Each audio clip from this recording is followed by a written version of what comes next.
Ever wonder how some people manage to breeze through life with sufficient finances for their critical needs? They may have other problems, but money is not one of them. This question fascinated me years ago when I was barely out of my 20s. I worked at a leading news agency earning an enviable salary, but it was always a fight to get to the end of the month with enough money to spare. One day I discovered to my amazement that a colleague had bought himself a flat at exactly the same income as me. How in the world did he do it? And that was the beginning of my journey to creating wealth for my needs and financial freedom. Over the years, I have developed a methodology that helps me build the kind of life that I want to lead even in these COVID times. And it makes sure that I am able to sustain my life's passion, this movement called Women on Wealth and the growing community of women wealth creators. But that's a longer story. Right now, I want to give you a very simple view of what it takes to succeed with finances, meet your life's financial goals, and live life with peace of mind on this front at least. This secret is in three parts. It describes the major methods of managing money and their consequences. Method 1. In this, the person has an income and no real plan for it. It gets spent on shoes, clothes, mobiles, clubs, and more. The consequences? One lives in stress from day to day in fear of bills that show up. Usually, the bank balance is near empty by the middle of the month. The credit card is used to pay for stuff that you don't have. And when there is a real need for money in an emergency, it just isn't there. This is definitely not the secret to solving financial stress. Method 2. This is a fascinating one.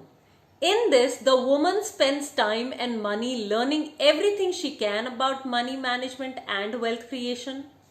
Sometimes she will start to learn from one system and then move to another system and another sort of ad hoc habit like in method 1. The hallmark habit here is to never take action on what she's learned.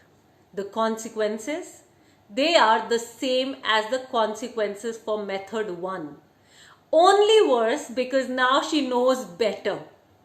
Sadly, too often this method of managing finances, where she takes no action and obviously has no results, makes her believe that she's the victim of a scam or that there is something wrong with the courses that she has taken.